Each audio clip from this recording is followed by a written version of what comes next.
And we've got a lot to cover today, a whole lot of information to go. So stay with us. We've got a special guest today. It is Christmas weekend, and we are talking about money. There was a time I started in this business in 1986. And in 1986, there was this comment by a number of people that if you bought really great stocks, you could just buy them, put them in a drawer, and hold forever. It probably wasn't true in 1986, and it probably isn't true in 2023 going into 2024. Wouldn't you say, Al? Yeah, well, we seen Pfizer hit a 10-year low. It was the big stock during the COVID. Yeah, and they went all in on COVID and their partnerships with other biotech companies, but they missed the boat on their drug for weight loss, where the market was really going and COVID was ending and people weren't getting vaccinated like they were. And so where are things headed? Well, since their drug, they ditched their big weight loss drug. Who knows? The stock could be heading even lower. It's a wait and see. But still a company with a decent pipeline that has cash. But if you've been holding the stock for a long period of time, you're kind of disappointed. Another stock, Mike, that's even worse, I learned yesterday, AT&T is at a 20-year low. Yeah. I mean, these are like some of these, I don't know if these both are, but dividend aristocrats, right? They pay a dividend, so people hold them and think, oh, they're big companies, they're always going to survive. But that's not always the case. What was the case you've mentioned many times for Eastman Kodak?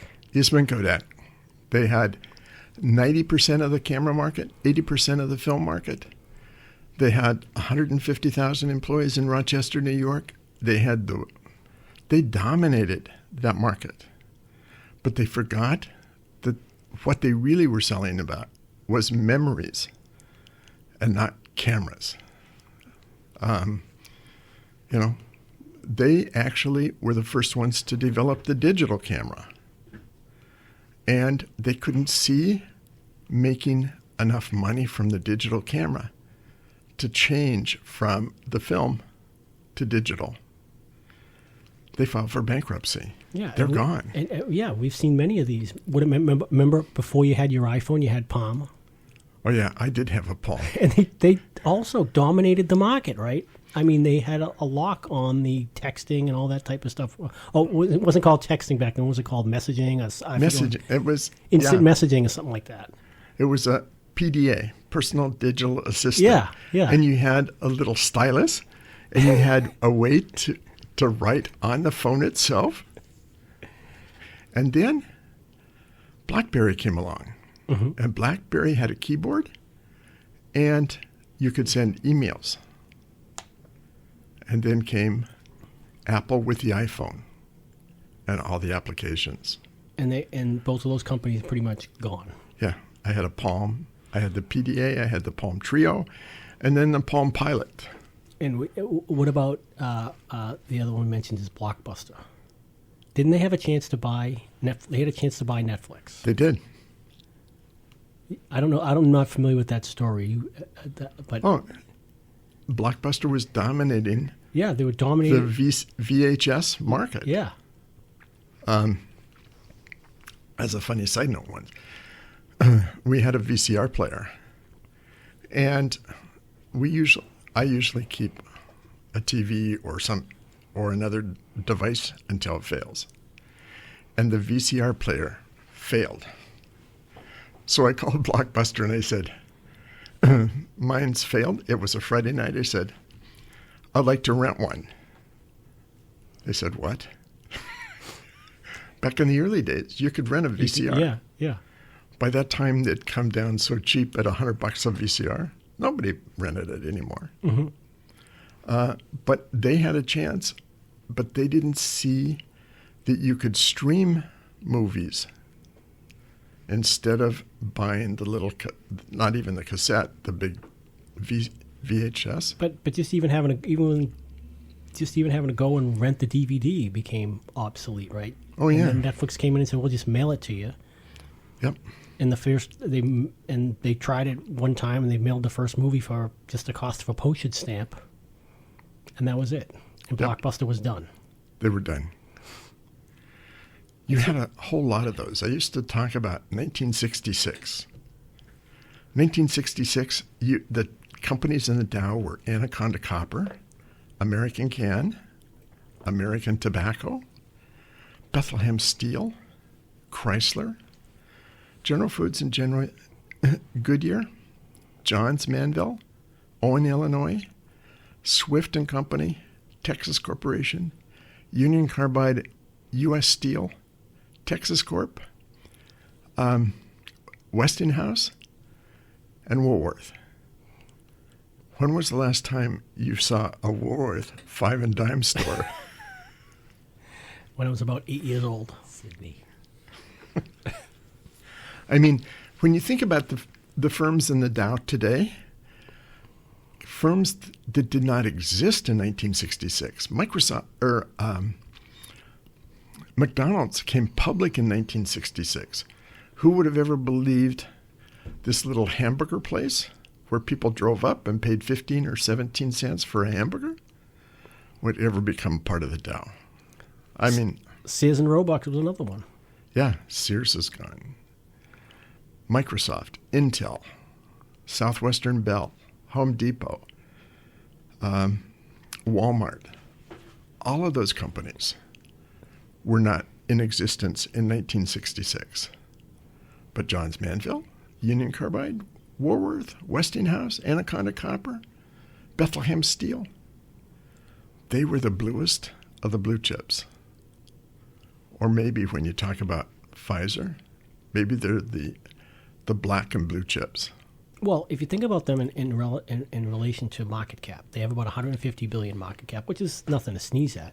But if you look at some of their competitors, I think like Eli Lilly could be the first $1 trillion pharmaceutical company. Their market cap in the last, I think, 5 or 6 years went from 100 billion to almost 600 billion. But they're also old school in terms of the way they do drug discovery. Yeah, but they're also partnering with smaller companies like Pfizer partners with biotech that develop the mRNA vaccines.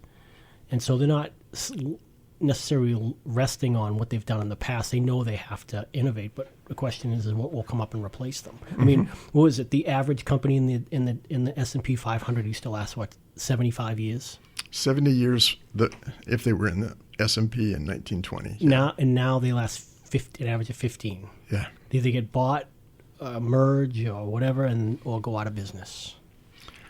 So it was Goldman Sachs, I'm pretty sure, that did the study of the S&P 500 and discounted the stocks that were purchased or merged into someone else. Mm-hmm. But they found over 300 of the S&P 500 were removed from the S&P 500 because they lost money. Mm-hmm. They no longer were part of that. Yeah, I mean, going forward, who knows what the S&P 500 is going to look like? Whether Microsoft or one of these companies keep getting replaced by new technology that's going to come along. Mm-hmm. I mean, it's just the evolution of things, that things are going to keep getting replaced and get more and more advanced. It's part of the changes that are going on. And at lunch we were talking about serendipity, singularity, things speeding up faster and faster. And these changes are happening faster and faster.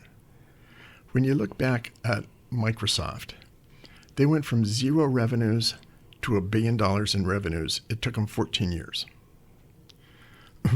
eBay and Facebook, it took 7 years for them to go from zero to $1 billion. Zynga went from zero to $1 billion in 4 years. You know, that's breakneck speed. Now, Zynga, of course, after that fell off and is struggling to survive. They had things like Farmville. What's Farmville? Farmville was a thing, I don't know, people talked to me on Facebook or MySpace or whatever it was about buying a farm and all these implements. John Deere sells 5,000 tractors a year. Zynga was selling 5,000 tractors a day. I mean, it's crazy. People buying that, building their own farm. You know, I'm a city guy anymore. I'm okay with not owning a tractor or sheep or goats or cows. I'm okay. But the times, what we're seeing, our times are truly, truly changing. And they're changing faster and faster. It's no longer a case where you can put a stock in a drawer and hold it and forget about it. I know. I run into these people that, potential clients, and they have these huge concentrations of either Microsoft and I just kind of laugh. They think the companies are going to last forever.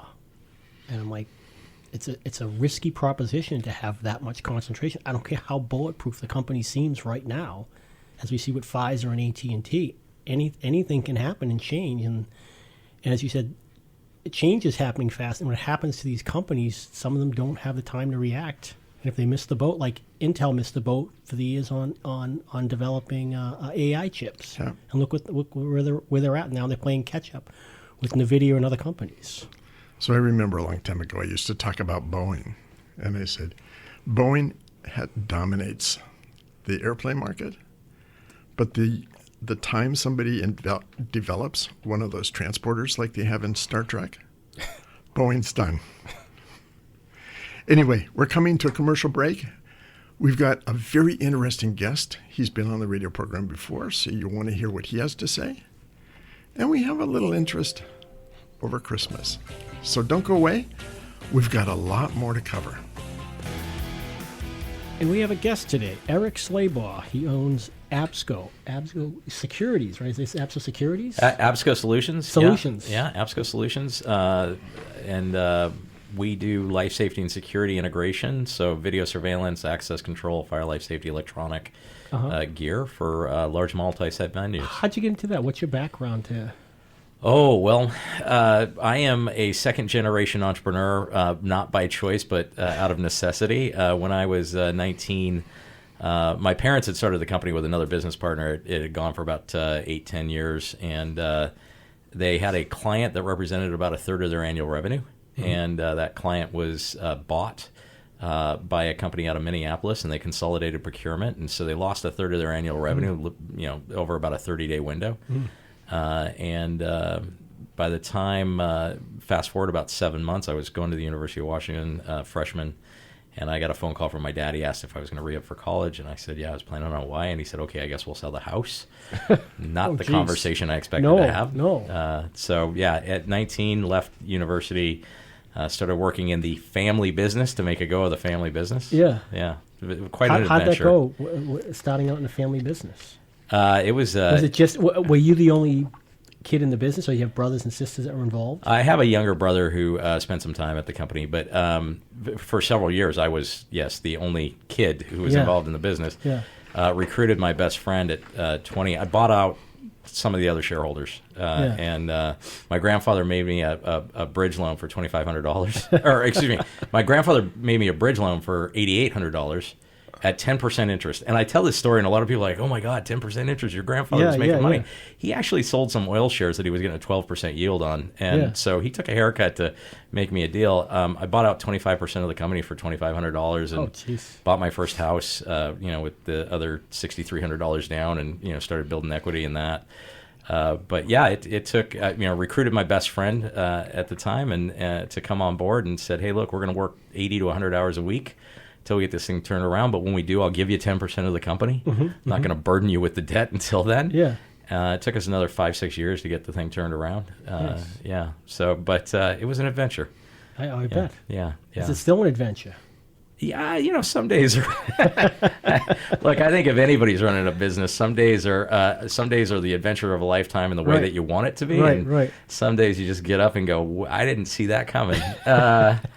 And I think that's all of us, especially in the world that we live in today. Back then, business was really challenging, but change was slow.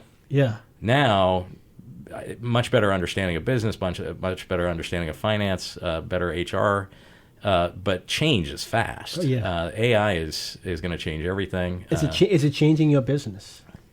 Well, yes. One, there are a number of algorithms as it relates to video surveillance, for example, that allow for the, we don't need, first of all, having somebody sit and watch 100 cameras is a waste of time because nobody pays attention. Right. And so unless we can alert them to something that's actually meaningful and actionable, there's no point. But take it a step further. AI is now identifying what those things are and alerting, and in some cases taking action through automation and interconnection with other systems, locking down a building or alerting the police. Yeah, there's some really interesting things that we can do there with AI and with video analytics and if this happens, do that.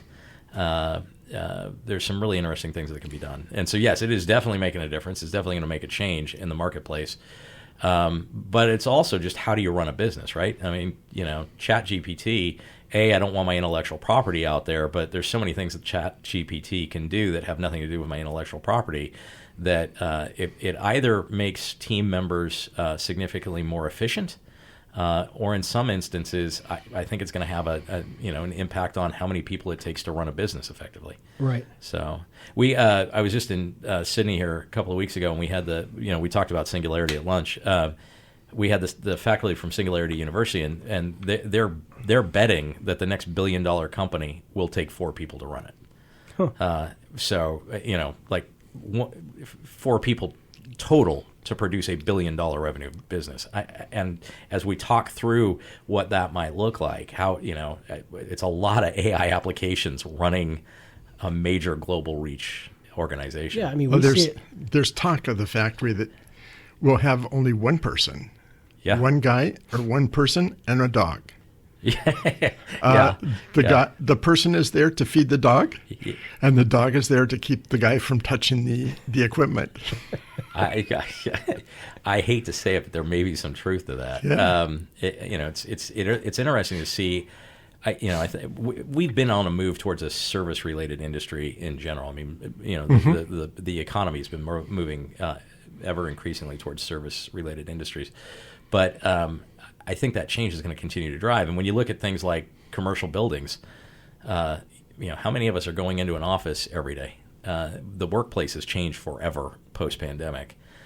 Commercial buildings, we've got a lot of buildings that are sitting underutilized, and a lot of them cannot be transitioned to residential real estate. And so I think all of that is going to play a role, and the degree to there's just a bunch of really interesting changes taking place in the marketplace that we've got to be aware of and that we've got to respond to. So yeah, I mean, we see it in our business that algorithms run most of what happens on Wall Street, NASDAQ, and the exchanges. I don't know, what's the percentage, 65 or 70%? 65% or so. Are run by algorithms. Yeah. So the traders and people sitting there, it's like not like the days, you see the pictures in the 70s and 80s with the pit and everybody running to the pit. People were throwing paper at one another. What's the Christmas movie, The Trading Places with Eddie Murphy? It's, when they're in the Commodities Exchange in Chicago, Philadelphia, where they are, and going into the pit. Those days are long, long gone. Yeah, and they have been for a while. I mean, I remember being on the floor of the New York Stock Exchange for EO, Entrepreneurs Organization, Global Student Entrepreneurs Awards event. And, the capacity of the floor was about 10 times the number of people that were on the floor. Yeah. And it was just crazy to see how few people there were based on everything I'd ever seen up till that point in the movies of, just people clambering around a desk and, 50, 60 people throwing paper at each other. That was not what was going on. It was people holding tablets and making trades. It was fascinating. Yeah. But I've read some contrary to what those people said about 4 people running a $1 billion company. What they've actually seen lately is that when and this may be just a short-lived thing, but when they start bringing on the automation, robotics, and AI, is that they start needing more people to lock down the sales and things that they're doing because their efficiencies go up, that their volume increases, and people want to do business with them, whether it's through because they have a lower cost or better service. They didn't really explain when I read about it, but they said they actually were hiring more people to help facilitate those transactions. Yeah, so I think certain roles are definitely going to be positively impacted. I look at our own organization, and we're in the midst of a transition where we're automating through AI, a lot of our communication with customers on basic things that, like where is my order? It's reproducing that Amazon esque experience of your order has been placed, your order is shipping. Right. Here's the shipper, here's the tracking number. Hey, we show that your order has been delivered. How did we do? Give us 5 stars, right? Right. So we've all come to expect that now. Thank you, Amazon. Appreciate that. But we've all come to expect it a lot of times with organizations that aren't yet ready to deliver it at that level. They just have not, and ourselves included, have not quite made the investment necessary to achieve that kind of experience. But with AI, we're not far from, I think over the next 30, 60, 90 days, with some of the things that we're rolling out, we've integrated some AI into our ERP system, and I think that we're going to be able to deliver that level in the coming months. And so I think where there might have been some customer dissatisfaction or some gap in customer experience, I think we're going to be able to achieve a positive outcome that will ultimately result in additional sales and will ultimately result in the need to hire more technical resources to deliver on those additional sales. So who's your clientele? I mean, is it any department store, or municipality, school systems? Yes, and yes. I mean, we do work for a lot of the U.S. Navy in Navy Region Northwest. We do work for Nordstrom. We do Lumen Field and the VMAC for the Seahawks. We do Seattle U and SPU, and we do work at the University of Washington. There's probably 30, 40 universities that we work with in Oregon, Washington, and Idaho. Is it different? Are the projects different from the University of Washington and the Navy? Is it a different? Well, that's a really good question. In some ways, yes, and in some ways, no. We all need.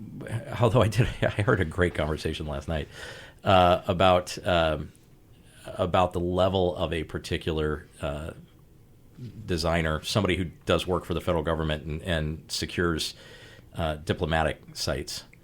And there's a big difference between securing a diplomatic site and securing an apartment in downtown Seattle. Just a radically, right. Like the one, we're going to put bollards up and we're going to make sure cars can't get within X number of feet, and there's going to be video so that you can 360-degree situational awareness, and here's how we respond to that, and here's all the automation necessary. And the apartment building may just want some cameras at the front entry, access control, and an intercom, right? Exactly. So they're different from that, from the level of protection. But a lot of times the need for integration, the need for automated response, the need for the systems is not significantly different. So. But the universities, I mean, they might want something. They want something similar to like what the diplomats want. Do they have that type of security in some ports? So some of the universities are doing a really good job of allowing themselves to have situational awareness, gunshot detection, weapons detection, things of that nature. Right.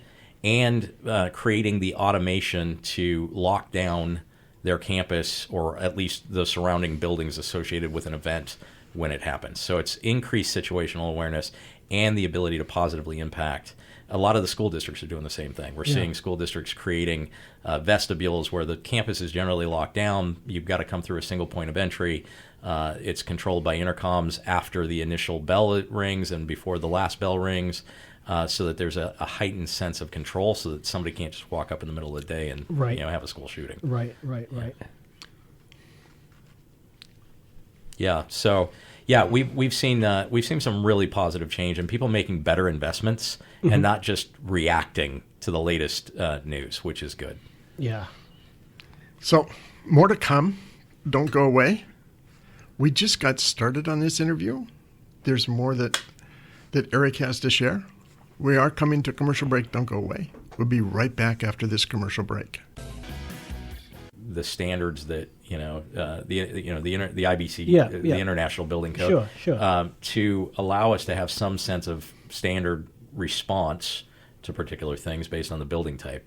So it really has more to do with the building type than anything else. Okay. And different, some owners really care passionately about creating a safe environment, and some building owners just want to do the minimum that's required by code. Yeah. Those are very different. Yeah. So if someone's listening to the program today, what kind of customer would be reaching out to you, and how would they do that? Yeah, our ideal customer is a client that has a real concern and passion for life safety and security. multi-site venue typically, where they want to integrate their systems into a common information technology platform that they can have situational awareness and enhance their ability to respond and act when an adverse event happens. And they may also want to be able to use those same assets to improve the way they operate their business. Great example of that, several years ago, we had a logging company that was having some vandalism and had one of our people in, and they noticed that there was a long line of trucks at the coming onto the property. And one of our sales team was astute enough to ask, why is the line there? And it was because the security guard at the front gate had to come and write down the numbers off the back of the logs before they went down to the waterfront to be shipped. And they had to go back into the shack, type that in, and print it out, and hand the driver a manifest. So our salesperson asked, well, hey, look, if we can give you alphanumeric recognition, video software, and an integration to a high-resolution camera that can give you the license plate, time, and numbers off the truck, would that be beneficial? Turned out that one camera paid for the entire camera system within about 90 days. That's amazing. Yeah. So. Okay. So how would they get a hold of you? Yeah, you can reach us at ABSCO. It's ABSCO Solutions, SOLUTIONS.com. You can reach us at our local Seattle number at 206-367-1166 or 425-771-1166. And then we're on the web. We're available in Oregon and throughout Washington, Idaho, Montana. So, well, thanks for being on the show. Thank you. Very interesting. Yeah, Thank you for having me, guys. And don't call him now to wire your house. He's not doing home securities, right, Eric? You're not coming over to have wire. Maybe one or two a year, and those are as commercial as any job we do and require NDAs. Yeah.